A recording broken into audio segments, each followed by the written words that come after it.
అయింది, నా పాప తెలుసు, నా భర్త మహేష్ తో మాట్లాడతాడు, నేను ప్రేమిస్తున్నాను, పెళ్లి చేసుకోవాలనుకుంటున్నాను అని ప్రపోజల్ తీసుకొచ్చాడు సార్ శ్రావణ్. స్నేహానికి ఒక అర్థం పర్థం ఏమి లేదు, మనసులో ఏదొస్తే అది ఎక్స్ప్రెస్ చేయటమే. నమస్తే కళ్యాణ్ గారు. నమస్తే మేడం. భార్యాభర్తల మధ్య థర్డ్ పర్సన్ ఎంటర్ అయితే దాని పరిణామాలు మన ఊహకి అందవండి. ఇందులో ఎవరైనా ఒకరు వారి మాట వినటం కానీ వారి పనులకి లోబడటం కానీ జరిగిందంటే ఇంకా ఆ కాపురం కూలిపోయినట్లే. అంతే మేడం. ఇప్పుడు నళిని అనే అమ్మాయి మనకి మెయిల్ చేసింది. తను ఎలాంటి తప్పు చేయలేదు, బట్ థర్డ్ పర్సన్ ఇన్వాల్వ్ అవటం వల్ల తన కాపురమే కూలిపోయే పరిస్థితిలో ఉంది. నాకేం చేయాలో అర్థం కావట్లేదు అన్నట్లుగా మనకి మెయిల్ చేసింది, నెంబర్ ఫార్వర్డ్ చేసింది. ఒకసారి కాల్ చేసి మాట్లాడదామండి. నల్లి.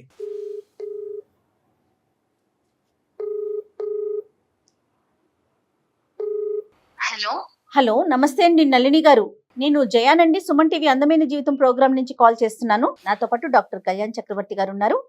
మీరు మెయిల్లో ఏ అంశం అయితే పెట్టారో ఒకసారి డాక్టర్ గారితో మాట్లాడండి. అలాగే. రైట్. ఎవరిదమ్మా సమస్య? సమస్య నాదే అండి. అమ్మా చెప్పండి. యాక్చువల్ గా నేను social media influencer and YouTube blogs చేస్తా ఉంటానండి. అండ్ బ్రాండ్ ప్రమోషన్స్ కూడా చేస్తూ ఉండేదాన్ని ఒకప్పుడు. నా వయసు 29 సంవత్సరాలండి. నా Okay. భర్త మహేష్, ఆయన సాఫ్ట్వేర్ ప్రొఫెషనల్. ఓకే 10 సంవత్సరాల పాప ఉంది. ఓకే. మీది లవ్ మ్యారేజా అరేంజ్డ్ మ్యారేజ్ అండి? లవ్ మ్యారేజ్ అండి. Okay okay. డే వన్ నుంచి మీరు ఇదేనా మీడియా ఫీల్డ్ లోనే ఉన్నారా లేకపోతే ఇప్పుడు ఇన్ఫ్లుయెన్స్ అయ్యారా? యాక్చువల్ గా నేను డిగ్రీ కంప్లీట్ చేసిన తర్వాత ఇలా ఇన్ఫ్లుయెన్సర్ గా యూట్యూబ్ వీడియోస్ ఇవన్నీ చేస్తూ ఉండేదాన్ని. ఆ క్రమంలోనే నాకు మా వారు మహేష్ పరిచయం అయ్యారు. వాస్తవంగా నా ఫాలోవర్ ఆయన. ఓ ఓకే ఓకే. ఇన్స్టాలో నాకు ఫాలోవర్ అన్నమాట. చాలా దూరం ఫాలో అయ్యారు. అట్లా ఇద్దరం ఇష్టపడి పెళ్లి చేసుకున్నామండి, పెద్దలు పంపించుకొని. ఓకే. నేను ఇంత సక్సెస్ అయ్యి ఒక ఇన్ఫ్లుయెన్సర్ గా పేరు తెచ్చుకున్నానంటే అసలు నా భర్త నన్ను అన్ని రకాలుగా ఎంకరేజ్ చేసి ఎంత స్వేచ్ఛని, ఫ్రీడమ్ ఇచ్చాడు మేడం నా హస్బెండ్. Super super. వాస్తవంగా నా పేరు నళిని, ఒరిజినల్ నేమ్, బట్ నాది స్క్రీన్ నేమ్ వేరు మేడం. ఓ ఓకే ఓకే. ఆయన Influencer గా నా చేస్తుంటారు. నేమ్ వేరు. ఆహా. అది షేర్ చేయాలనుకుంటున్నారా మీ స్క్రీన్ నేమ్ ని? వద్దనుకుంటున్నారా? నాకు అర్థం కాలేదు. వద్దు మేడం, Right. వద్దు. ఎందుకంటే Okay. నేను చాలా మందికి తెలిసిన అమ్మాయిని కాబట్టి. రైట్ అండి, నో ప్రాబ్లం, నో ఇష్యూస్. పర్లేదమ్మా, అది అక్కర్లేదు. మీ హస్బెండ్ ఏం చేస్తుంటారండి? ఐటీ. ఆయన సాఫ్ట్వేర్ ఎంప్లాయ్ అండి. Right, సాఫ్ట్వేర్ జాబ్ చేస్తారు. నా పేరెంట్స్, అత్త, మామ వీళ్ళందరూ నన్ను ఎందుకు ఇలాంటి పనులు చేయడం, వీడియోస్ ఇవన్నీ ఏంటి, చక్కగా అందరిలాగా నువ్వు ఇంట్లో ఉండక ఇవన్నీ చేస్తావు ఎందుకు అని నన్ను వారించినా కూడా నా హస్బెండ్ వాళ్ళందరికి సమాధానం చెప్పి చాలా బాగా సపోర్ట్ చేసేవాడు. That's very nice. Yeah yeah. చాలా నన్ను చాలా ఎందులో కష్టం కూడా, అది ఈ అంటే ఫీల్డ్ లో. బట్ నేను ప్రమోషన్స్ కి వెళ్తూ లేట్ నైట్స్ ఇంటికి వచ్చినా కూడా నన్ను చాలా మెచ్యూర్డ్ గా అర్థం చేసుకునేవాడు. కానీ ఎప్పుడు కూడా అదేంటి ఇదేంటి అని ఆయన నుంచి నాకు ఎలాంటి క్రిటిసిజం, డిస్కరేజ్మెంట్ రాలేదు. తలెత్తలేదు. Very good. Super. Okay, very nice అమ్మా, వెరీ నైస్. తర్వాత అమ్మా? ఇట్లా సజావుగా సాగుతున్న మా కాపురంలో ఒక చిన్న టర్న్ వచ్చింది సార్. అది చిన్న టర్న్ అని చెప్పలేను, నా లైఫ్ ని మొత్తం మార్చేసింది. బ్రాండ్ ప్రమోషన్స్ కు వెళ్లే క్రమంలో శ్రావణ్ అని ఒక అతను నాకు పరిచయం అయ్యాడు సార్. అతను ఫ్రెండ్లీగా ఇద్దరం కలిసి ప్రమోషన్స్ చేస్తుండే వాళ్ళం. శ్రావణ్ కి కూడా మా హస్బెండ్ అండ్ మోర్ ఓవర్ నాకు ఇప్పుడు ఒక 2 సంవత్సరాల పాప ఉంది కదా సార్, నాకు ఫ్యామిలీ ఫ్రెండ్. మొత్తం నా ఇంట్లో అన్ని నా హస్బెండ్ కి కూడా పరిచయం చేశాను. ఈ సోకాల్ శ్రావణికి పెళ్ళయిందమ్మా? అతనికి పెళ్లి అవ్వలేదండి. రైట్. ఆయన, నేను తనతో పాటు బయటికి ప్రమోషన్స్ కి వెళ్తా అన్నా కూడా ఆయన మమ్మల్ని పంపించేవారు. అలా మా స్నేహం చాలా వరకు చాలా డీప్ గా వెళ్ళిపోయింది సార్. అంటే ఏదైనా ప్రాబ్లమ్స్ తన పర్సనల్స్ నాకు చెప్పడం, నాది తనకు చెప్పేంత వరకు వెళ్ళి ఒక రోజు నేను నిన్ను ప్రేమిస్తున్నాను, పెళ్లి చేసుకోవాలనుకుంటున్నాను అని ప్రపోజల్ తీసుకొచ్చాడు సార్ శ్రావణ్. ఏడ్చాడు. అది నేను పెళ్ళైందని తెలుసు కదమ్మా? నీకు పెళ్ళైందని తెలుసా? నాకు పెళ్ళైంది, నా పాప తెలుసు, నా మీ భర్త ఆయన మహేష్ తో తెలుసు. మాట్లాడతాడు. మరి ప్రేమించటం ఏంటమ్మా? ఇప్పుడు ప్రేమించటం స్నేహానికి ఒక అర్థం పర్థం ఏమి లేదు, మనసులో ఏదొస్తే అది ఎక్స్ప్రెస్ చేయటమే. ప్రేమిస్తా పెళ్లి చేసుకుంటా. చెప్పమ్మా. నేను గతంలో ఒక అమ్మాయిని ప్రేమించి మోసపోయాను. నీ స్నేహం తర్వాత ఆ గాయాన్ని మర్చిపోయాను. ఓయ్. ఇప్పుడు నిన్ను వదిలి నేను ఉండలేను. ఇంకా ఈ స్నేహం నాకు జీవితాంతం కావాలి. దీన్ని ఏ పేరు పెడతావో తెలియదు, నాకు నువ్వు కావాలి. పిచ్చి అని లైఫ్ టైం పెట్టాలి. నాకు నువ్వు కావాలి. కరెక్ట్ చెప్పారండి. పేరు పిచ్చి అని పెట్టాలి, ప్రేమ అన్నాను అని చెప్పాలి. అలా నాకు చేసేసరికి ఇప్పుడు నేను ఈ విషయాన్ని నా భర్తకి ఎలా చెప్పను, ఇది ఎవరికి చెప్పుకున్నా కూడా ఇప్పుడు తనని ఆల్ ఆఫ్ సడన్ గా నేను కట్ చేసినా కూడా చాలా డిప్రెసివ్ లో ఉన్నాడు, డిప్రెషన్ లో ఉన్నాడు తను. అని చెప్పి మళ్ళీ నువ్వు దూరం అయితే నేను చావడం, ఆల్రెడీ ఆయన సూసైడ్ అటెంప్ట్ చేశాడు ఇది వరకు. ఇప్పుడు నువ్వు మళ్ళీ దూరం అయితే నేను ఇంకా బ్రతకను, నాకు లైఫ్ లేదు అంటూ నన్ను చాలా వేధించేవాడు సార్. అప్పుడు నేను అనుకున్నా, నాకు తనతో ఉన్న స్నేహం కొంత అభిమానం ఉండేది తన మీద. ఇప్పుడు నేను ఇలా తనని వదిలేస్తే బ్లాక్ చేయొచ్చు, తనని ఇంకేదైనా చేయొచ్చు, వదిలేస్తే మళ్ళీ ఎక్కడ ఏమైపోతాడో, చచ్చిపోతాడేమో అని భయం వేసి తన దారిలోనే వెళ్ళి నా దారికి తీసుకొద్దాం అనుకున్నాను సార్. నేను ఎలాగమ్మా అది? నేను ఇప్పుడు వద్దు వద్దు అంటే వినడం లేదు కదా సార్. కాబట్టి డైలీ నాకు ఎలా అయితే తను నన్ను కావాలి అని అనుకుంటున్నాడో తనతోని కోపంగా చెప్పకుండా ప్రేమగా అలా కాదు ఇలా అని చెప్పి నచ్చ చెప్పి తన దారిలోనే వెళ్ళి ముళ్ళును ముళ్ళుతోనే తీయాలన్నట్టుగా, ముళ్ళుని ముళ్ళుతోనే తీయాలి, కర్రను కర్రతోనే కొట్టాలి. బాగున్నాయమ్మా ఈ డైలాగులు అన్ని. కానీ అది కాదు, ఈ క్రమంలో అతను మెల్లగా ప్రేమిస్తూ బుజ్జగిస్తూ చెప్పేటటువంటి క్రమంలో అతను నీకు ఇంకా ఎడిక్ట్ అవుతాడు, కానీ నిన్ను వదిలించుకునేటటువంటి ప్రయత్నం చేస్తాడమ్మా. ఓకే, ఇదంతా ఒక సీను. ఇప్పుడు ఏంటంటే ఇతనేదో కొండెక్కుతాడు దుంకుతాడు అని నువ్వు భయపడుతున్నావు, కానీ అటువైపు నీ భర్త మరి అతను కూడా ఎక్కుదు పాప. ఇప్పుడు ఓకే పాప చెప్తున్నా భర్త సంగతి, మరి అతను నీ ఫాలోవర్, నేను లవ్ మ్యారేజ్ చేసుకున్నాడు, నిన్ను పువ్వుల్లో పెట్టి చూసుకుంటున్నాడు, మరి అతనిదేం మీరు ఆలోచించలేదా? సార్ నేను చేసిన, నేను ఇప్పుడు అందరి దృష్టిలో ఇప్పుడు నీ వర్షన్ మీకు చెప్తుంటే మీకు కూడా నేనే తప్పు చేశాను అన్న ఆలోచన వచ్చింది సార్. కానీ ఏ తప్పు చేయలేదు నా భర్త. అది ఎలా డిఫైన్ చేస్తాం? కాదు మేడం, అది ఎలా డిఫైన్ చేస్తాం?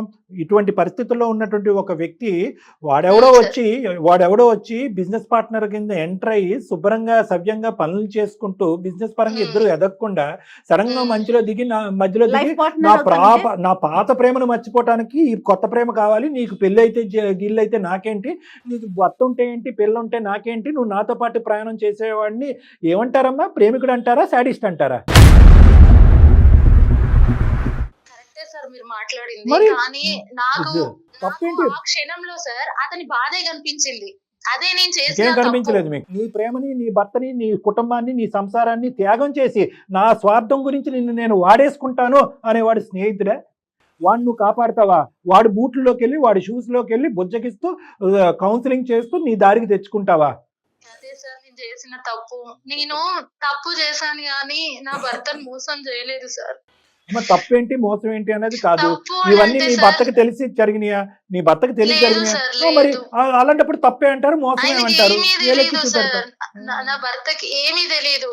అతను మెసేజెస్ చేస్తే చేసేదాన్ని, తెలియదు కాదు, చేసేదాన్ని. నువ్వు తెలియనివ్వలేదు కాదమ్మా. ఈ పరిస్థితి వచ్చిందని చెప్పి మొదటి రోజే ఈడేంటండి ఈడు ఎలా తల తెక్కగా మాట్లాడుతున్నాడు, ఈడేమన్నా ఎక్కడన్నా చూపెట్టాలేమో సైకాట్రీ హాస్పిటల్లో, లేదంటే ఏమైనా కరెంట్ షాకులు పెట్టాలేమో, అంబులెన్స్ ఏమైనా పిలుద్దామా అన్నట్టుగా మీ హస్బెండ్కి ఏదైనా ఒక సలహా సూచన తీసుకుంటే కనుక మీ భర్త అప్పుడే హర్షించేవాడు, నీ నిజాయితీ అనేటటువంటిది అప్పుడే రుజువై ఉండేది. ఇది నువ్వు ఒంటి చేత్తో మొత్తం కాపాడేద్దాం అనుకుంటే ఎలాగమ్మా? నా వీడియోల ద్వారా మారి జీవితాన్ని మార్చుకొని మంచిగా బ్రతికే వాళ్ళు నా ఫాలోవర్స్ ఎంతో మంది ఉన్నారు సార్. అందులో వీడిని కూడా మారుద్దాం అనుకున్నాను. నీకు 1,00,000 మంది ఫాలోవర్స్ ఉన్నారా, 10 లక్షల మంది ఫాలోవర్స్ ఉన్నారో నాకు తెలియదు, కానీ శ్రావణ్ లాగా ఫాలోవర్ లాగా ఉండకుండా, ఫ్రెండ్ లాగా ఉండకుండా, నీకు పెళ్లి అయింది, ఒక కూతురు ఉందని తెలిసి కూడా I love you, you love me, otherwise I will die అన్నవాడు ఈడు ఒక్కడేనమ్మా నీ చరిత్రలో. ఇలాంటి తేడా బ్యాచ్ల్ని నువ్వు మార్చలేవు. అది దయచేసి ఇలాంటి తెక్క వాళ్ళని పక్కన పెట్టు. ఇలాంటి వాళ్ళని బారిని నువ్వు పడకుండా నీ జీవితం నాశనం అవ్వకూడదు అంటే అయిపోయింది సార్. నా లైఫ్ అంతా స్పాయిల్ అయిపోయింది సార్. నేను ఇప్పుడు బ్రతికున్న శవం లాగే బతుకుతున్నా. అంత మాటలు ఎందుకు లేండి, కానీ చెప్పండి. ఒకటి సార్, నేను తప్పు చేశాను సార్. తప్పు ఎట్లా చేశాను, ఏ రకంగా చేశాను, అతన్ని మార్చడం కోసం అతను మెసేజెస్ చేస్తే మెసేజెస్ కి రిప్లై ఇచ్చాను, చాటింగ్ చేశాను. కానీ నేను అతనితో వేరే ఏ రకమైన ఎఫైర్స్ పెట్టుకొని తప్పు చేయలేదు, ఓన్లీ మెసేజ్ల వరకే చేశాను. కానీ తప్పు చేశాను కానీ నా భర్తను మోసం చేయలేదు సార్. అది నా భర్తకు నేను ఎంత చెప్పినా ఆయన అర్థం చేసుకోవట్లేదు. జరుగుతుందని మీ భర్తకి ఎలా తెలిసిందమ్మా? మేము ఇలాగా ఒక 3 months వరకు చాటింగ్ చేసుకున్నాం సార్. చాట్ లో మీతో ఎలాంటి మెసేజెస్ పెట్టేవాడు? అవన్నీ మేడం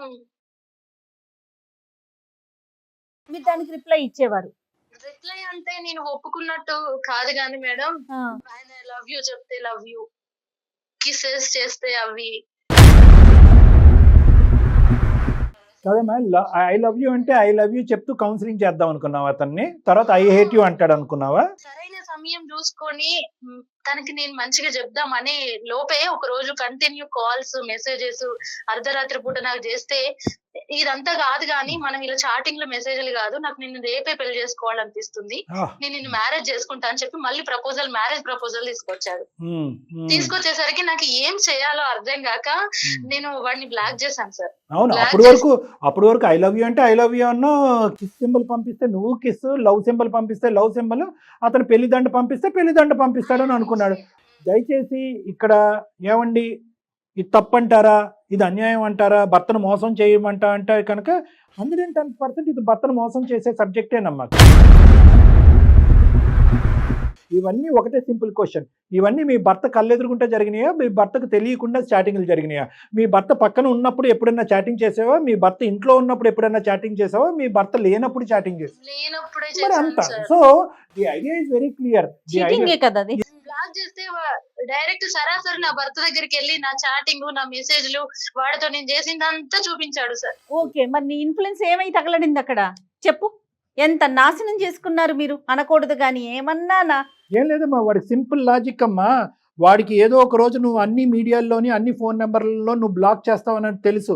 ఈ లోపల వాడు ఎవిడెన్స్ గ్యాదర్ చేసుకున్నాడు, మొత్తం మెసేజ్ల రూపాన మొత్తం ఎవిడెన్స్ అంతా గ్యాదర్ చేసుకున్నాడు. అతని దగ్గర ఉన్నటువంటి ఏకైక బ్రహ్మాస్త్రం ఏంటంటే చీ తూ అని చెప్పి మీ ఆయన అనాలి. ఆ పరిస్థితి అతని దగ్గరికి వెళ్ళాడు, చూపెట్టాడు. ఏమనలేదు సార్, ఆ మెసేజ్ చూసి అనడు, కళ్ళల్లో నీళ్లు కనిపించాయి నాకు. అప్పుడు అర్థమైంది సార్, నేను కోల్పోయింది ఏంటో, నా జీవితమే తలకిందులైంది. ఏంటమ్మా ఎలా తలకిందులైందమ్మా నీ జీవితం? అది కూడా మేము వినాలని అనుకుంటున్నాం. ఇప్పుడు నువ్వు బాధపడుతున్నందుకు మాకేం బాధగా లేదు. మెసేజెస్ చూసి కూడా నన్ను ఒక మాట అనకుండా నాకే ఆ మెసేజెస్ చూపించి మౌనంగా కళ్ళల్లో నీళ్లతో వెళ్ళిపోయాడు సార్. నువ్వు ఎక్స్ప్లెనేషన్ ఇవ్వడానికి ట్రై చేసావా? కాదండి నేను ఇన్ఫ్లుయెన్సర్ కదా, వాడిని చెప్పించి కొట్టకుండా నేను ఆయన ఏంటంటే కౌన్సిలింగ్ చేసుకుంటూ ఇన్ఫ్లుయెన్స్ చేసుకుంటూ మారుతాడని చెప్పి ఇంకొన్ని సంవత్సరాలు చూద్దాం అనుకున్నాను. ఈ లోపలే వాడి శృతి మించింది కాబట్టి బ్లాక్ చేసేటప్పటికి నీ దగ్గరకు వచ్చాడని చెప్పావా? కానీ నిజంగానే సార్, నేను ఇన్ఫ్లుయెన్స్ చేద్దామని, మంచితనంగా మోటివేషన్ చేద్దామని అనుకున్నా. నేను ఎంచుకున్న నా ఇన్ఫ్లుయెన్సర్ వృత్తియే నా జీవితాన్ని ఆగం చేసింది. ఇప్పుడు నా భర్త రోజు నాతో అసలు ఇంట్లో ఉంటాడే గాని ఒక బొమ్మలాగా, ఒక జీవోత్సవం, ఒక జీవం లేని మనిషిలాగా ఉంటున్నాడు సార్. ఆయనకి ఏం జరిగిందో అసలు మొత్తం జరిగిందంతా చెప్పాలని డిసైడ్ అయ్యి, నీ మంచి కోసం నేను చేస్తే ఈ రోజు నా జీవితమే అంత తలక్రిందులు అయిపోయింది. దీనికి నువ్వు ఇచ్చే ఆన్సర్ ఏంటి? నీ మూలాన నా పాప, నన్ను ఎంతగానో ప్రేమించిన నా భర్త, నా జీవితమే అల్లకల్లోలం అయిపోయింది శ్రావణ్. దీనికి నువ్వు ఏం చేస్తావు, ఏం చేసి నా ఈ జీవితాన్ని పూర్తి చేస్తావు అని చెప్పి నేను ఒక రోజు అడిగితే తను కూడా పశ్చాత్తాపడ్డాడు సార్. పశ్చాత్తాపడి నేను మీ ఆయన దగ్గరకు వచ్చి మాట్లాడతానని నాకు క్షమాపణ చెప్పి మా ఆయన దగ్గరకు వచ్చి జరిగిందంతా చెప్పాడు. ఆ అమ్మాయికి పెళ్లి చేసుకోవాలన్న ఇంటెన్షన్ లేదు, నేనే తనని ఫోర్స్ చేశాను. కానీ నాతో ఓన్లీ చాటింగ్ మెసేజ్ల వరకు చేసింది కానీ శారీరకంగా ఆమెకి నాకు ఎలాంటి రిలేషన్ లేదు అని చెప్పి చెప్పాడు మేడం. అంత బుద్ధున్నాడు ఎందుకమ్మా ఆ టైం అప్పుడు అలాగే ఇప్పుడు ఇలాగా మారిపోయి ఆ పరిస్థితులు? అదే మేడం, అదే సార్, నన్ను దక్కించుకోవాలన్న ఆలోచన, దక్కించుకోవాలనే తాపత్రయంతో తర్వాత అతను రియలైజ్ అయ్యి ఉంటాడు. రియలైజ్ అయ్యి వచ్చి మీ భర్తకి అయితే కనుక ఉన్నది ఉన్నట్టుగా చెప్పాడు. మరి అది మీ భర్త నమ్మినట్టేనా? అప్పుడు నా భర్త ఏమన్నాడంటే, అప్పుడేమో మెసేజెస్ చూపెట్టి నాతో ఇలా చేస్తుందని చెప్పాడు, ఇప్పుడేమో అమ్మాయికి అలాంటి ఇంటెన్షన్ లేదని చెప్తున్నాడు, మీరిద్దరు కలిసి డ్రామాలు చేస్తున్నారా, ఎలా నమ్మాలి నిన్ను అని నన్ను క్వశ్చన్స్ వేస్తున్నాడు. అంతే కదా, ఇప్పుడు మాకే ఆశ్చర్యం అనిపించింది. అప్పుడు అలాగే ఇప్పుడు ఇలాగే చేశాడు అని. ఎలాగా ఒక మనిషిలో అన్ని రంగులు ఎలా ఉంటాయి, అంత సడన్ మార్పులు ఎలా వస్తాయి. కానీ ఇక్కడ అన్యాయం అయిపోయింది మాత్రం నేనే సార్. కరెక్టేనమ్మా, ఎవరు చేసుకున్న అన్యాయం ఇది, ఎవరు గొంత ఎవరు తవ్వుకున్నట్టు. అయ్యో ఇప్పుడు చేతులారా పాడు చేసుకున్నావు కదా, ఇప్పుడు 2 విధాలుగా వచ్చింది. ఒకటి ఏంటంటే కనుక నీ మెసేజ్లు అతను చూపెట్టి నీ భర్తను నమ్మించాడు, నెంబర్ 1. నెంబర్ 2, రెండోసారి ఉన్నది ఉన్నట్టుగా చెప్పరా బాబు అంటే కనుక నువ్వు మళ్ళీ కథా స్క్రీన్ ప్లే దర్శకత్వం అంతా నల్లి అన్నట్టుగా ఇతను వచ్చి నీ మాటలు అక్కడ మాట్లాడుతున్నట్టుగా 2 అబద్ధాలు అయ్యాయి. ఒకటి మోసం, రెండోది అబద్ధం. అలాగే జరిగింది. అప్పుడు ఆవేశంలో చెప్పాను, నువ్వు బ్లాక్ చేసావన్న కోపంలో చెప్పాను, కానీ నిజంగా నీ జీవితం నాశనం చేయాలన్న ఆలోచన నాకేం లేదు నళిని అంటూ వాడు ఏడ్చాడు. కానీ ఇక్కడ సార్ అన్ని రకాలుగా అన్యాయం అయిపోయింది నేనే. నా మంచితనమే ఇప్పుడు నా నాశనం అయిపోయింది. ఏమ్మా చేసిందంతా చేసేవాడు ఇప్పుడు ఏం మాట్లాడితే మనకు అనవసరం. కానీ ఫస్ట్ ఆఫ్ ఆల్ నీ భర్త పేరేంటమ్మా? మహేష్ అండి. మహేష్ ఏమంటున్నాడు? నాతో మాట్లాడడం లేదండి. ఆయన ఇలాగే ఉంటే నా పాప కూడా మూగదైపోద్దేమో సార్. మరి నువ్వు ఇంకా నడిపిస్తున్నావమ్మా యూట్యూబ్ ఇన్ఫ్లుయెన్సర్ కింద, లేదా ఆపేసావు? మానేసానండి. వాడు ఫాలో అవుతున్నాడా, అన్ఫాలో అయ్యాడా వాడు? లేదు, ఇంకా తను ఎప్పుడైతే నాతో మౌనంగా ఉండడం మొదలు పెట్టాడో నేను డిప్రెషన్ కి వెళ్ళిపోయాను సార్. నీ కొంపకి చిచ్చు పెట్టి వాడు విత్డ్రా అయ్యాడు. ఇప్పుడు ఏమొచ్చి నీకు ప్రొఫెషన్ లేదు, పర్సనల్ లైఫ్ లేదు. అంతా చూడండి ఎంత అమాయకంగా చేసుకుంటున్నారండి. నీ తప్పేదో ఉంది, నువ్వు మోసం చేసావని నేను అనట్లేదమ్మా. కానీ ఎక్కడో చాట ఆ వ్యక్తి యొక్క ఇంటెన్షన్ అనేది అర్థం చేసుకుంటాడు. వాడు నిజంగా ఇప్పుడు ఈ రోజు నిజంగా వాడు చచ్చిపోయే రకమేనమ్మా. ఇప్పుడు నిజంగా వాడు అనాలి, నేను నీకు ఇంత అవమానం జరిగింది కాబట్టి ఇప్పుడు నాకు చచ్చిపోవాలనిపిస్తుందని వాడు ఇప్పుడు అనాలి. మా ప్రేమ చచ్చిపోయింది సార్. నేను చచ్చిపోయినా, వాడు కాదు. మానసికంగా నేను చచ్చిపోయినా. సరే, ఈ రోజు మాకు ఈమెయిల్ పంపించాలని మీ ఉద్దేశం ఏంటమ్మా? మీ ప్రేమను మేము కాపాడాలన్నా, నీ పెళ్లిని కాపాడాలన్నా ఏంటి? నా జీవితాన్ని కాపాడాలి సార్. నా భర్త నాతో ఇదివరకు ఎంత ఆనందంగా అయితే ఉన్నాడో, నన్ను ఎంత సపోర్ట్ చేస్తూ, ఈ ప్రపంచంలో ఈవెన్ నా తల్లి కూడా నన్ను అంత సపోర్ట్ చేయలేదు. మహేష్ ఇప్పుడు అనుకుంటా ఉంటాడు, నేను బుద్ధి గడ్డి తిని నేను అనవసరంగా ఈ అమ్మాయిని ప్రొఫెషన్ లో ప్రోత్సహించాను, ఈ ప్రొఫెషన్ వల్లే కదా శ్రవణ్ అన్నవాడు ఈ అమ్మాయికి ఇది టచ్ చేయడం అనేది. నిజంగా అతను చేసినటువంటి మంచి పని ఒక బ్యాడ్ ఒపీనియన్ వచ్చేసింది చూసారా మీరు చేసిన పనికి. అందుకే సార్ నా భర్త ప్రేమను దూరం చేసిన ఏ ప్రొఫెషన్ నాకు వద్దు. నా భర్త ప్రేమ లేని అసలు ఏది కూడా నాకు వద్దు సార్. నేను మిమ్మల్ని రిక్వెస్ట్ చేస్తున్నా, I'm requesting you, kindly give my life.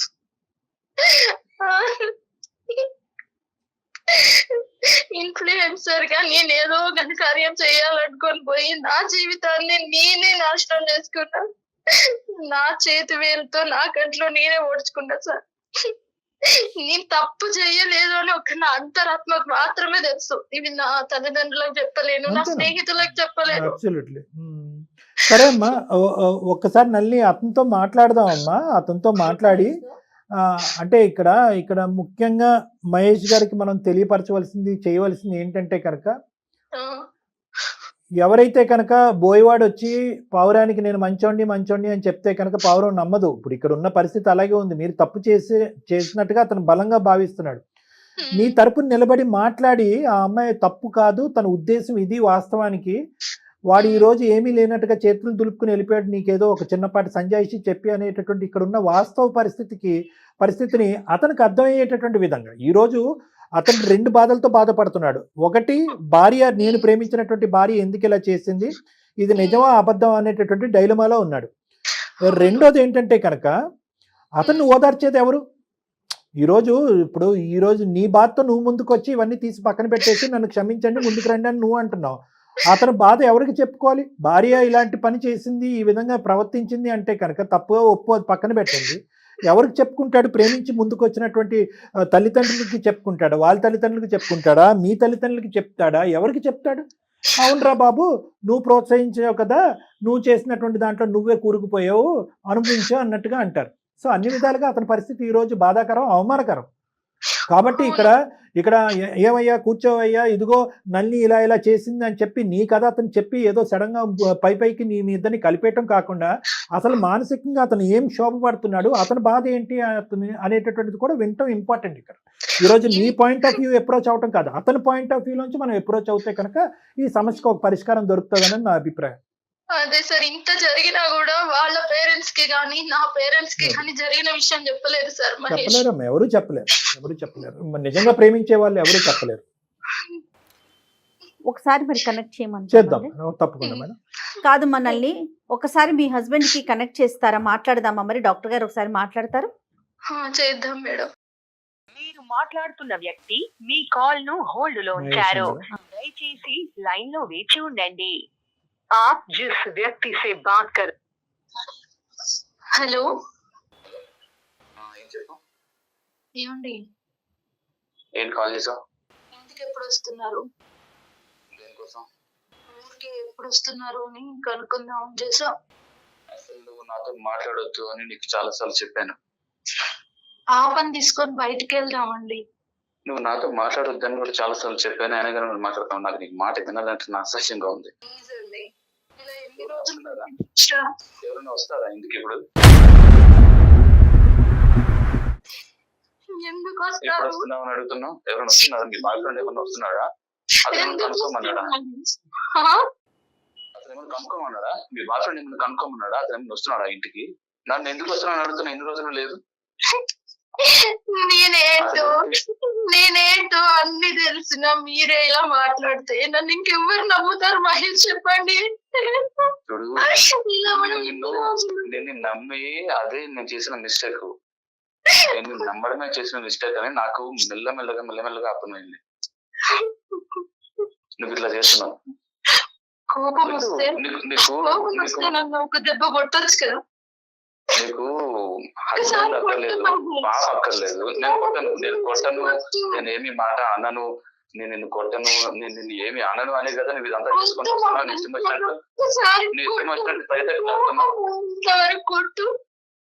నేను తప్పు చేసినా గానీ నేను మోసం చేయలేదు మహేష్.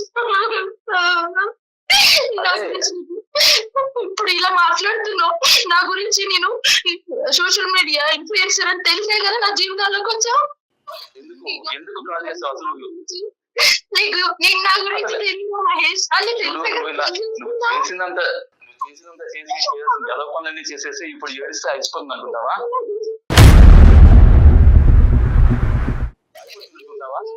ఉన్నవాడే కదా నన్ను నా గురించి ఫోన్ పెట్టేసాయి. నాకు నీతో మాట్లాడడం చూడాలన్నా నాకు చిరాగా ఉంది. నువ్వు ఫోన్ పెట్టేసి అవసరం లేదు, నాకు నీతో మాట్లాడ అవసరం లేదు. చూడు, నిన్ను నేను ఇంట్లో ఎందుకు పెట్టుకున్నాను, ఇంకా ఇంట్లో ఉన్నావు అంటే మనకి పాప ఉంది. ఆ పాప జీవితం కోసం నువ్వు ఇక్కడ ఉంటున్నావు. ఇంకా పాప జీవితం గురించి మిమ్మల్ని మహేష్, నలిని ఎందుకు గడుస్తున్నాను అవసరమా? ఎందుకు ఏడోగా అనవసరంగా ఏడుస్తున్నావు నువ్వు. నన్ను చిరాకు తెప్పిస్తున్నావు నువ్వు. మహేష్ గారు, హలో మహేష్ గారు, నమస్తే అండి. మహేష్ గారు నమస్తే అండి.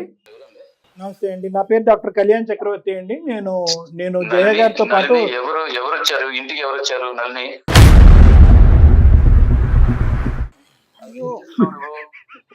ఇంటికి కాదండి, ఫోన్ మాట్లాడుతున్నారు. మహేష్ గారు, ఇది ఫోన్ అండి, ఫోన్ కాల్. ఇది ఒక కాన్ఫరెన్స్ కాల్. ఓకే, ఎందుకంటే మేము ఆల్రెడీ నళిని గారు మాకు ఈమెయిల్ పంపించడం జరిగింది, ఆవిడ బాధను మాకు వ్యక్తపరచుకోవడం జరిగింది. ఇది ఎవరికి మూడో మనిషికి చెప్పేటటువంటి పరిస్థితి లేక ఈ బాధ నుంచి నన్ను గట్టెక్కించండి, నా జీవితాన్ని కాపాడండి అని అమ్మాయి విన్నపించుకుంటే కనుక ఆవిడకి మేము కాల్ చేసి, అమ్మ నీ బాధనంతా మేము విన్నాము, కానీ ముమ్మాటికి నువ్వు చేసినటువంటిది నేరమా ఘోరమా అనేటటువంటి అంశం తీస్తే కనుక పక్కన పెడితే కనుక మీ భర్తకి నచ్చనటువంటి ఏ భార్య చేయకూడనటువంటి ఒక ఓదార్పు కార్యక్రమం నువ్వు చేసావు. అది ప్రేమ కార్యక్రమం, ప్రేమ కలాపం అనేది మేము అనం, కానీ ఒక ఓదార్పు కార్యక్రమం నువ్వు చేసావు ఎవరో మనిషి చచ్చిపోతాడనే భయంతో. అది కాస్త నీ పక్కలో బలం అయి ఉంది కాబట్టి ఇది నువ్వు మాట్లాడేదానికి అవకాశం లేదు. కాబట్టి ఒక్కసారి మమ్మల్ని మహేష్ గారితో మాట్లాడి అంటే మీకు కాన్ఫరెన్స్ కాల్ కలిపటం జరిగింది. అసలు మీ బాధ ఏంటి మహేష్ గారు? మీరు మనస్తాపం చెందారని మాకు అర్థం అవుతుంది. ఒక్కసారి మీ బాధ ఏంటో మాకు వినాలనిపిస్తుంది, చెప్పండి అసలు ఏం జరిగింది? సార్, ఇప్పుడు మీరు నా పొజిషన్ లో ఉంటే మీరు కూడా ఎలాగ రియాక్ట్ అవుతారు సార్? ఎవరన్నా అబ్సల్యూట్లీ. అస్సలు ఏమండి, అస్సలు ఆవగింజంత అనుమానం కూడా లేదు. ఆవగింజంత ఇన్ఫ్యాక్ట్ మీరు చాలా సానుకూలంగా స్పందించారు. అంటే ఇన్ఫ్యాక్ట్ ఏంటంటే ఎక్కడ అగ్రెషన్ చూపెట్టలేదు, కోపం చూపెట్టలేదు, చేయి పెట్టి కొట్టలేదు, ఒక బూతు మాట అనకుండా మీరు స్పందించి ఓపికగా ఓర్పుగా 6 నెలల పాటు ఎలా ఉన్నారు అనేది మాకు అర్థం కానటువంటి పరిస్థితి. కాబట్టి మీ బాధ, మీ లోపల మీరు పడేటటువంటి బాధను కూడా మేము అర్థం చేసుకోవాల్సినటువంటి బాధ్యత మాకుంది. చెప్పండి ప్లీజ్. సార్ మీరు అర్థం చేసుకున్నారు నా బాధ. నేను చాలా సెన్సిటివ్ సార్. ఆ ఒక్క పాయింట్ పట్టుకొని నన్ను చాలా ఆటలాడిస్తుంది సార్. తన తైదక్కలు ఆడుతుంది సార్, చాలా ఆటలాడిస్తుంది. ఆ ఒక్క పాయింట్ పట్టుకొని ఏమనడు, ఏం చేసినా గానీ ఏమనడు. మాది లవ్ మ్యారేజ్ సార్. మేమిద్దరం ఒకరికి ఒకరు ఇష్టపడి ప్రేమించుకున్నాం.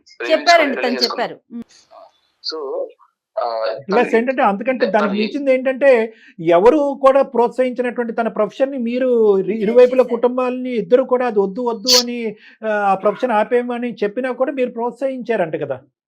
అవును సార్, మా ఇంట్లో కూడా నువ్వు మంచి చదువుకున్నావు, మంచి జాబ్ చేస్తున్నావు, మంచి అమ్మాయిని చూసి పెళ్లి చేస్తాం మేము, లేకపోతే నువ్వన్నా ఎవరైనా మంచి వాళ్ళని చూసి చేసుకో. ఏంటి సోషల్ మీడియా ఏంటి, ఇన్ఫ్లుయెన్సర్ ఏంటి, అసలు ఏంటి యూట్యూబ్ ఏంటి, ఇవన్నీ ఏంటి అసలు అన్ని. మా పేరెంట్స్ వద్దు అంటున్నా కూడా నేను వాళ్ళని ఒప్పించి మరి నేను పెళ్లి చేసుకున్నానండి. పెళ్లి చేసుకున్నాక నాకు బాగానే బుద్ధి చెప్పింది తిను. అట్లా అనొద్దులేండి. సోషల్ మీడియాలో ఉండే ప్రతి ఒక్కళ్ళు చెడ్డవారి కిందకి ఎట్లా అవుతారు, కానీ అలాగా అది కాదు కదా. అది ఒక బూత్ కార్యక్రమం కాదు, అదేదో చూడకూడనటువంటి వెబ్సైట్ కాదు అది.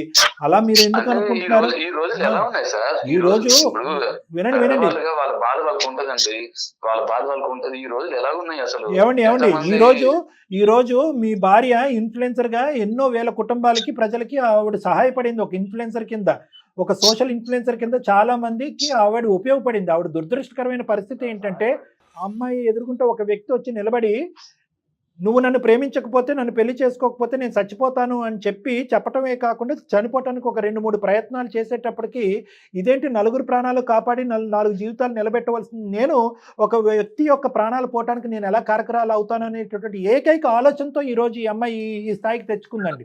ఏకైక ఆలోచన, అది తప్ప ఇంకోటి ఏమీ లేదు.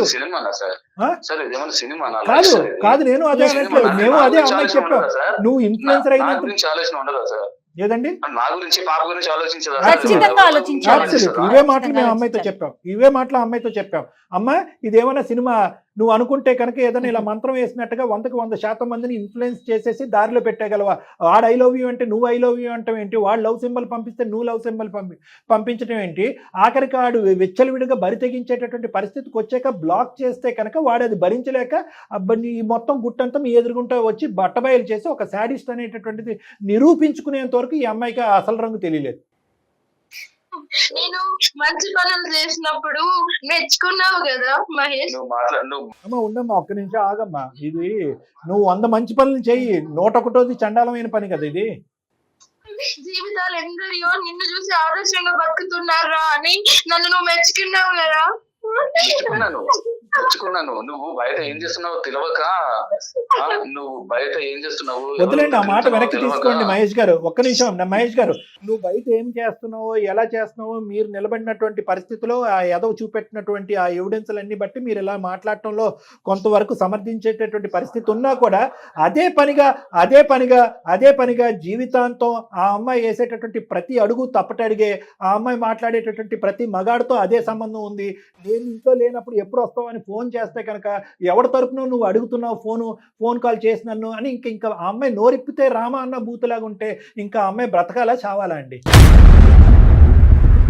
అంత ఎక్స్ట్రీమ్ ఆలోచించమాకండి ప్లీజ్. నమ్మకం ఉండాలి సార్. ఆ నమ్మకం పోగొట్టుకుంది. ఏమండి పోగొట్టుకుంది. నేను ఎప్పుడు ఇలా మాట్లాడలేదు సార్. అడగండి. మీరు ఎప్పుడు ఇలా మాట్లాడలేదు, కానీ ఇది పరీక్షా సమయం. మీ జీవితంలో మీకు ఏర్పడినటువంటి ఒక ప్రశ్నార్థకమైనటువంటి సమయం. ఇది ఒక పరీక్ష. మీకు, మీ భార్యకి, మీ బిడ్డకి, అందరికీ ఇది ఒక పరీక్షా సమయం. ఈ సమయంలో మీరు ఒకసారి పాత జ్ఞాపకాలు స్మరించుకోండి. ఎటువంటి వ్యక్తిని మీరు ప్రేమించారు, ఏం చూసి ఆ అమ్మాయిని ప్రేమించారు, మీరు చేసినటువంటి ప్రయాణంలో ఇది ఒక్కటి తప్ప ఎప్పుడైనా అమ్మాయి తప్పు చేసిందా? సమాజంలో ఎవరైనా కూడా ఈ అమ్మాయిని ఒక ఇన్ఫ్లుయెన్సర్గా ఒక మంచి పేరే ఉంది కానీ ఎవరైనా వేలెత్తి చూపెట్టారా? ఈ ఎగ్జాంపుల్స్ అన్నీ తీసుకుని దాన్ని బట్టి ఇప్పుడు జరిగినటువంటి సంఘటన కూడా చేయవలసిందిగా నా కోరిక. ప్లీజ్ చెప్పండి. రోజు తను ఎంత మంచిగా ఉండేది, తను ఎంత మంది లైఫ్స్ నిలబెట్టింది, ఎంత మంచిగా ఉంది, అవన్నీ తలుచుకుంటూ రోజు నా పాత జ్ఞాపకాలను తలుచుకుంటూ నేను కుమిలిపోతున్నా సార్. రోజును ఎన్ని నిద్రలేని రాత్రులు ఉన్నాయి సార్ నాకు. అవన్నీ ఎవరికి అర్థం కావు సార్. నేను ఆ బాధ మా పేరెంట్స్ కి చెప్పుకోలేదు, వాళ్ళ పేరెంట్స్ కి చెప్పలేదు, ఎవరికి చెప్పలేదు. నాలో నేను కుమిలిపోతున్నాను. ఏమండి ఈ రోజు ఒక భర్తను సార్ నేను సార్ ఒక భర్తను నేను ఒక ఫాదర్ కి వాళ్ళ కూతురు ఇలా చేసింది అంటే దాన్ని ఏమన్నా ఒప్పుకుంటారేమో, కానీ ఒక భర్తకి ఇలాంటి పరిస్థితి వచ్చిందంటే ఎవరు చెప్పుకోవాలి సార్? బతికున్నా చనిపోయినట్టే సార్ నేను. అబ్సల్యూట్లీ మీ పడేటటువంటి బాధ ప్రతి ఇంచు ఇంచు మాకు అర్థమవుతుంది. తెలియాలి సార్. నేను సూసైడ్ అటెంప్ట్స్ కూడా చేశాను. కేవలం పాప గుర్తొచ్చింది నాకు. అరే తన లైఫ్ పాడైపోద్ది. మహేష్ గారు ఒక్క నిమిషం, ఒక్క సెకండ్ సార్, ఒక్క నిమిషం. ఈ రోజు శ్రవణ్ వచ్చి మీ ఎదురుగుంట కూర్చుని, ఆ అమ్మాయి దగ్గర ఉన్నటువంటి ఏకైక ఆధారం బ్రహ్మాస్త్రం ఏంటంటే శ్రవణ్ని తీసుకొచ్చి మీ ఎదురుగుంట కూర్చుని, నేను బుద్ధి గడ్డి తిని నా పిచ్చి ప్రేమ, గుడ్డి ప్రేమ, మెంటల్ ప్రేమ నాది, నాకు తెలుసో తెలియకో నేను ఈ తప్పు చేశాను, ఆ అమ్మాయిది ఏమీ తప్పు లేదు అని చెప్పటం వల్ల ఈరోజు కొద్దో గొప్ప ఈరోజు ఇలాగన్నా మాట్లాడుకుంటున్నాం. నిజంగా శ్రవణ్కి కనువిప్పు రాకపోయి ఈ రోజు ఎదురుగుంట కూర్చుండకపోతే కనుక ఈ పరిస్థితికి అసలు మేము మీ ఫోన్ కాల్ కలపటం కూడా వేస్ట్. అవును, ఈరోజు మీకు ఫోన్ కాల్ కలపటం కూడా వేస్ట్. మీరు దాన్ని కూడా ఎలా చూస్తున్నారు అంటే కనుక శ్రవణు మీ ఇద్దరు కలిపి ఆడినటువంటి నాటకం కాబట్టి జరగవలసిందంతా జరిగిపోయింది, వర్కౌట్ అవ్వలేదు కాబట్టి ఈరోజు శ్రవణ్ని సపోర్ట్ చేసుకుంటూ నువ్వు వచ్చి ఇక్కడ కూర్చున్నావు అని చెప్పి దాన్ని డబల్ నాటకంగా మీరు మాట్లాడుతున్నారు. ఇంకా భగవంతుడే కాపాడాలి. మీరు అందరూ తన మాటలు నమ్ముతున్నారు, నేను నమ్మట్లేదు సార్. నాకు నమ్మకం లేదు, నమ్మకం లేదు. టైంలో కూడా మహేష్ ఎవ్వరు నన్ను సపోర్ట్ చేయని టైంలో కూడా నన్ను సపోర్ట్ చేసావు. చేసుకున్నావు, పెళ్లి చేసుకున్నప్పుడు నాకు ఏం ప్రమాణం చేసావు? ఏ తప్పు చేసినా సరిదిద్దుకొని నీతో జీవితాంతం బ్రతుకుతాను అన్నావా లేదా? అంటే ఏ తప్పు చేసినా అంటే నీ ఇష్టం వచ్చినట్టు దైతకులు ఆడతావా? సరే తప్పు వేసినా వచ్చి నేను మోసం చెయ్యలేదు మహేష్. మన ప్రేమ గుర్తు మన పాప మీద ప్రమాణం చేసి చెప్తున్నావు. నువ్వే నమ్మకపోతే ఏం చెప్తుందండి తను? మహేష్ గారు ప్లీజ్ అండి, తను పాప మీద ప్రమాణం చేసి చెప్తున్నానని చెప్తోంది. ఒకసారి ఆలోచించండి మీరు కూడా. నన్ను కోపం వస్తే కొట్టు తిట్టు గానీ నీ మౌనాన్ని భరించలేకపోతున్నా. అతను ఎలాగ కొట్టను తిట్టను అన్నాడు కదా, ప్రతిసారి నువ్వు నన్ను కొట్టు అంటే అతను ఎలా కొడతాడు? అలవాటు లేదు అతనికి. అది కాదు ఇక్కడ. ఇప్పుడు ఓకే మహేష్ గారు, జరిగింది. శ్రవణ్ వచ్చాడు, చెప్పాడు, మెసేజ్లు చూపెట్టాడు, తర్వాత అతను వచ్చి ఏం చేస్తే నేను నమ్ముతాను. శ్రవణ్ అంటున్నారు సార్, ఒక నిమిషం. ప్రతిసారి శ్రవణ్ అంటున్నారు. అంత బాగా చెప్పింది సార్ ఆయన గురించి మీలో? ఏం లేదు, అంత బాగా చెప్పలేదు. వాడు ఎంత ఏదో చెప్పింది. శ్రవణ్ అంటున్నారు మీరు. అలా కాదండి, అతను ఎంత చండాలిపోయినటువంటి వ్యక్తి అనేది గ్రహించటం, తెలుసుకోవటం అనేటటువంటిది ఎంత లేట్ అయింది అనేటటువంటి ఉద్దేశంతో శ్రవణ్ అనే పదం వాడిందే కానీ శ్రవణ్ ఏమి గొప్పవాడు శ్రీరామచంద్రుడు అని తనేం మాట్లాడలేదు. దయచేసి ఆ మాటల్లోకి ప్రస్తావన అలా తీసుకెళ్లి మిస్డైరెక్ట్ చేయకండి. నేను ఒకటే పాయింట్ చెప్తున్నాను, ఏ విధంగా ప్రూవ్ చేసుకోవాలి? ఎవడైతే మొదలు పెట్టాడో ఆ కార్యక్రమాన్ని ఆ మనిషినే తీసుకొచ్చి మీ కళ్ళెదురుగుంటా కూర్చోబెట్టి చెప్పాడు. పోనీ ఈసారి అదే వ్యక్తిని మేము తీసుకొచ్చి మీ ఎదురుగుంటా కూర్చోబెట్టి లై డిటెక్షన్ చేపిద్దామా? పోనీ అలా నమ్ముతారా మీరు? ఇంకేం చేయాలి? ఈ సమస్యకు పరిష్కారం ఏంటి? లేదంటే కోణంలోకి వెళ్ళి తపస్సు చేసి ఏదైనా భగవంతుడి ప్రత్యక్షం అయితే మీకు నిజం చెప్పాలి. ఇంకా చెప్తాను, మీరే నా మనసులో ఉన్న డౌట్ క్లియర్ చేసి మీరే ఏదైనా చెప్పాలి. ఏమండి మీరు ప్రేమించారు, మీరు నమ్మారు, మీరు పోరాడారు, సమాజానికి వ్యతిరేకంగా వెళ్ళారు, తన వృత్తిలోని మీరు ప్రోత్సహించారు, నా భార్య దేవత అని చెప్పి నెత్తిమే పెట్టుకుని పూజించారు. ఈ రోజు మేము మీకు చెప్పాలా మీ ఆవిడ క్యారెక్టర్ గురించి? ఈ పనికిరానటువంటి ఒక్క సబ్జెక్ట్ కూడా సార్ ఆ నమ్మకం పోగొట్టుకుంది. ఏమండి మొదట్లోనే చెప్పాను సార్, ఏమండి ఒక్క నిమిషం. ఈ రోజు మీ భార్య తప్పు అంటే కనుక, మీ భార్యని తప్పు అనేటటువంటి విధంగా మీరు చేస్తే కనుక, శ్రవణ్ అనేటటువంటి వ్యక్తి వచ్చి ఈ విధంగా మెసేజ్లు అన్ని మీకు చూపెట్టాడు కదండి. వాడి బ్యాక్గ్రౌండ్ ఉద్దేశం ఏంటి అనేది మీరు పసిగట్టలేరా? గ్యారంటీ ఇస్తారా సార్? వాళ్ళ మధ్య ఫిజికల్ కాంటాక్ట్ ఏం అవ్వలేదు, మీరు గ్యారంటీ ఇస్తారా? ఎవరిస్తారండి గ్యారంటీ? ఎవరిస్తారు గ్యారంటీ? ఏం మాట్లాడుతున్నారు? మీ భార్య యొక్క క్యారెక్టర్ గురించి, ఒక 2 సంవత్సరాల కూతురు కన్నటువంటి మీ భార్య యొక్క క్యారెక్టర్ గురించి మేము ఏసీ ఫ్రిడ్జ్ కి గ్యారంటీ ఇచ్చినట్టుగా మేము గ్యారంటీ ఇవ్వాలా? ఏమనుకుంటున్నారండి? మీరు ఎంత మాట్లాడితే అంత మాట్లాడచ్చు అని అనుకుంటున్నారా? మన పాప పుట్టేంత వరకు, శ్రావణ్ నా లైఫ్ లోకి వచ్చేంత వరకు నేను ఎలా ఉన్నానో తెలియదు నీకు. చూడు, మన మధ్య ఎలాంటి రిలేషన్ లేదు, కేవలం పాప. ఏమండి ఒక్క నిమిషం మహేష్, మహేష్ గారు ఒక్క నిమిషం నన్ను మాట్లాడినివ్వండి. ఏమండి, ఒకటి, చెప్పండి సార్, చెప్పండి. ఈరోజు మీ పడినటువంటి బాధని మేము పడ్డాము, మేము అనుభవించాము. మీ తరపున నిలబడి ఆ అమ్మాయిని మీ ఫోన్ కాల్ కలపక ముందు ఆ అమ్మాయిని నిలదీసాం, నిందించాం, తిట్టాం, గడ్డి పెట్టాం. అన్ని విధాలుగా నీకు బుద్ధి లేదమ్మా అంటే కనుక ఒక మానవతా దృక్పథంతో ఒక మనిషి చచ్చిపోతాడు, ఒక పిచ్చోడు చచ్చిపోతాడు అనే ఒక ఉద్దేశంతో అతనితో నేను చాటింగ్ కంటిన్యూ చేశానండి. దానికి మించి నా తప్పు చేయలేదు అంటే కనుక నిన్నెలా నమ్మాలమ్మా అనేటటువంటి విధంగా మేము మాట్లాడాం. ఇంకొక అంశం కూడా చెప్తాను. మీ ఫోన్ కాల్ కలప ముందు మేము శ్రవణ్ అనేటటువంటి వ్యక్తితో కూడా మేము మాట్లాడాం. కావాలంటే ఆ వాయిస్ రికార్డింగ్ మీకు పంపిస్తాము, కావాలంటే ఆ వ్యక్తిని మీ దగ్గర పంపిస్తాము, ఇంకే టెస్ట్లన్నా చేయించాలంటే చేయిద్దాం. ఇంతకు మించి మేము ఎవ్వరూ కూడా ఇంకో విధంగా వినండి సార్, మహేష్ గారు వినటం కూడా అలవాటు చేసుకోండి ప్లీజ్. సో ఆ వ్యక్తి యొక్క క్యారెక్టర్ని, వీళ్ళిద్దరి మధ్యన ఏవైతే జరిగినాయో అవన్నీ కూడా క్షుణ్ణంగా విశ్లేషించిన తర్వాతే మీకు ఫోన్ కాల్ కలపటం జరిగింది. సో ఈ అమ్మాయికి మీరు గ్యారంటీ ఇస్తారా అంటే కనుక మేము ఇండైరెక్ట్ గా గ్యారంటీ ఇవ్వగలం. ఏది, ఆ అబ్బాయితో మాట్లాడటం, ఆ అబ్బాయి వ్యక్తిత్వం అనాలిసిస్ చేయటం, జరిగినటువంటి సంభాషణలు, చాటింగ్లు, ఫోన్ కాల్స్, ఈ విధంగా మేము ప్రొవైడ్ చేయగలం. కానీ మీరంతా ఇవన్నీ ప్రొవైడ్ చేయటం వెనక అతను ఇంకో పెద్ద నాటకం ఉందేమో అండి అని అంటే కనుక ఇంక ఈ విధంగా మేము ముందుకు వెళ్ళాం. అందుగురించి ఇందాక నేను అన్ని మానేస్తాను మహేష్, నేను ఉత్తమ నలినిగా మహేష్ భారీగానే బ్రతుకుతాను. అది మీ ఇంగితానికి వదిలేస్తున్నాం అంతే. మేము మీ ఇంగితానికి వదిలేస్తున్నాం. ఆ అమ్మాయి చేసినటువంటి పని మేము ఎవరు హర్షించట్లే, కానీ మీ ఇంగితానికి వదిలేస్తున్నాం అంతే. మీరు ప్రేమించినటువంటి మీ భార్య ఎలాంటిది అన్నది మీరు ఒకసారి ఆలోచించుకోండి. వాళ్ళిద్దరు శారీరకంగా కలవలేదు, కలిసారా, మీరు గ్యారంటీ ఇస్తారంటే కనుక మీరు ఇంకా పరిధులు దాటేస్తున్నారు మాటల్లో. నేను రెండు మాటలు చెప్తానండి. సాక్ష్యాధారాలు, ఆధారాలు అంటే కనుక ఈ మాత్రమైనా బ్యాక్గ్రౌండ్ వరకు అందమైన జీవితం ద్వారా మేము చేయించాం. ఇదే చాలా ఎక్కువ. అది మేము ముందు సమర్పించుకోవాలంటే కనుక సమర్పిస్తాం, కాన్ఫిడెన్షియల్గా ఉంచుతాను అని అంటే కనుక అది కూడా మా ఆఫీసులో మీకు వినిపిస్తాం, చూపిస్తాం, తర్వాత కట్ చేస్తాం. మీరు తర్వాత నమ్మాలి అనుకుంటే నమ్మండి, లేదంటే లేదు. అన్నింటికంటే నమ్మకం కలిగేటటువంటి, వినండి మహేష్ గారు వినండి, అన్నింటికంటే ముఖ్యమైనటువంటి పెద్ద అంశం ఏంటంటే కనుక మీ మనస్సాక్షిలో నల్లి అనేటటువంటి వ్యక్తి ఏంటి అనేది సూపర్ క్యారెక్టర్ అనాలిసిస్ అయిన తర్వాతే మీ ప్రేమాయణం అనేది మొదలైంది. ఆ ప్రేమ అనేది పెళ్లి వరకు వెళ్ళి ఆ ప్రొఫెషన్ని ప్రోత్సహించడం వెనకాతల ఇంకో 210% క్యారెక్టర్ సర్టిఫికేషన్ ఇచ్చేశారు. ఆ తర్వాత పిల్లని కన్నా తర్వాత ఇంకో 500% క్యారెక్టర్ సర్టిఫికేషన్ ఇచ్చేశారు. ఈరోజు ఆ అమ్మాయి పిచ్చితనం వల్ల చేసినటువంటి ఒక్క తప్పు వల్ల ఈరోజు 6 నెలల పాటు అమ్మాయి ఇందాక నుంచి ఆ అమ్మాయి ఏమంటుంది, కొట్టయ్యా, తన్నయ్యా, చంపయ్యా అని అంటుంది. దయచేసి మౌనాన్ని వహించద్దు అయ్యా, ఇంట్లో ఈ మౌనాన్ని తట్టుకోలేకపోతున్నాను, ఈ పనిష్మెంట్ని, రేపొద్దున మా కూతురు కూడా మోగదైపోద్దేమో అని భయపడుతున్నానంటే కనుక బాగా పనిష్మెంట్ ఇచ్చేశారండి ఆ అమ్మాయికి. ఇంతకు మించుకున్నటువంటి పనిష్మెంట్ ఏమీ అక్కర్లే. ఇంకా దయచేసి ప్రశ్నలు ఆపేసి నమ్మకంగా ప్రయాణం ముందుకు కొనసాగించండి.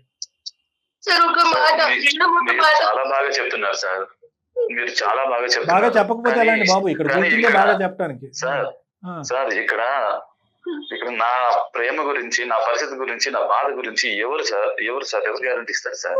మీరు ఆధారాలు అంటున్నారు, సాక్ష్యాలు అంటున్నారు. నా ప్రేమను అర్థం చేసుకునే వాళ్ళు ఎవరు సార్? నా బాధను అర్థం చేసుకునే వాళ్ళు ఎవరు? ఒక మాట మహేష్, నువ్వు మన పాప తప్పు చేస్తే ఒక తండ్రి స్థానంలో నుండి క్షమిస్తా అన్నావు కదా ఇందాక, నన్ను కూడా నీ బిడ్డ అనుకుని క్షమించు మహేష్. నీకు హాల్లో అడ్డుకుంటా, నీకు దూరంగా నేను బ్రతికలేను, నాకు శిక్ష వేయకు.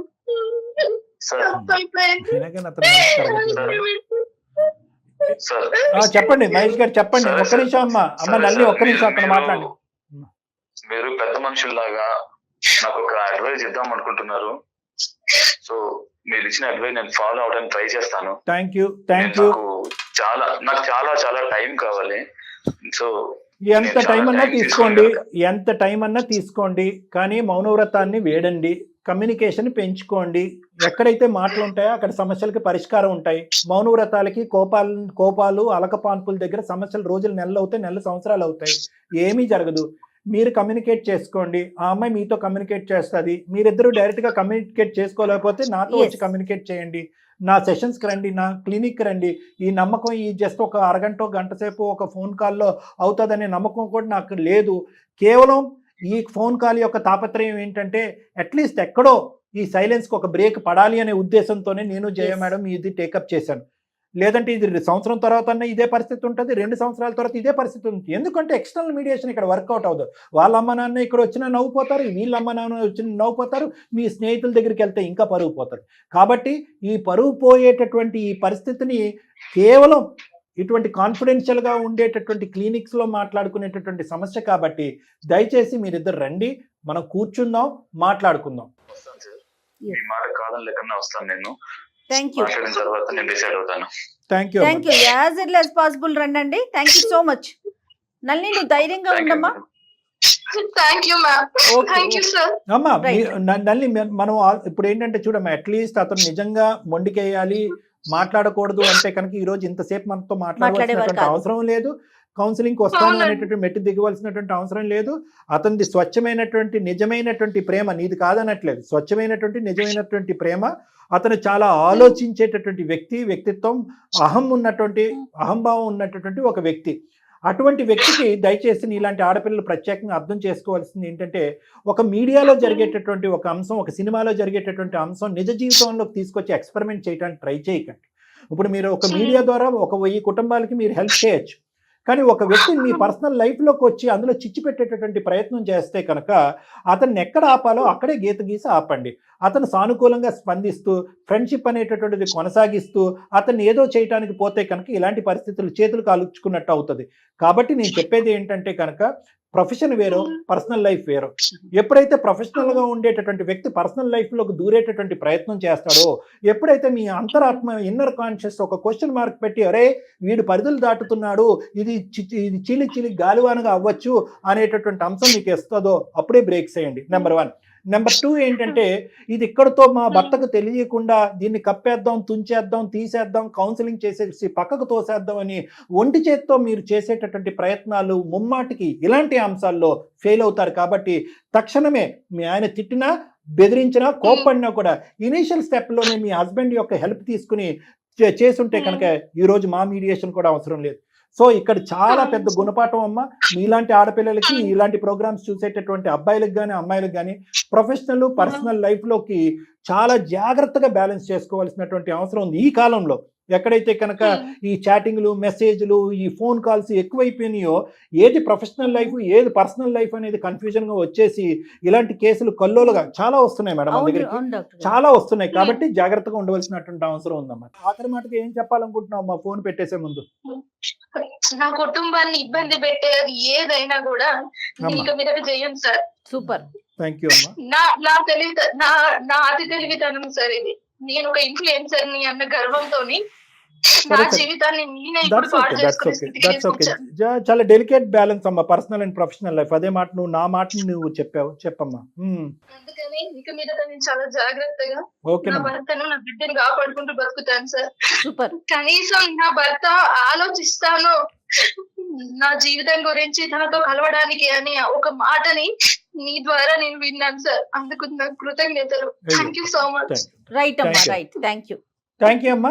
ప్రస్తుతం అయితే కనుక పర్సనల్ లైఫ్ మీద ఫోకస్ చేయమ్మా. ఇద్దరు రండి, అతను కూడా రావడానికి ఒప్పుకున్నారు కాబట్టి మంచి ఫలితాన్ని నేను ఇవ్వగలననే నమ్మకం నాకు ఉంది. ఇలాంటి అంశాల్లో మీరు ప్రస్తుతానికి ప్రొఫెషనల్ లైఫ్ పక్కన పెట్టి పర్సనల్ లైఫ్ మీద ఫోకస్ పెట్టి తర్వాత కెరియర్ మీద రీఫోకస్ చేద్దిగానమ్మా.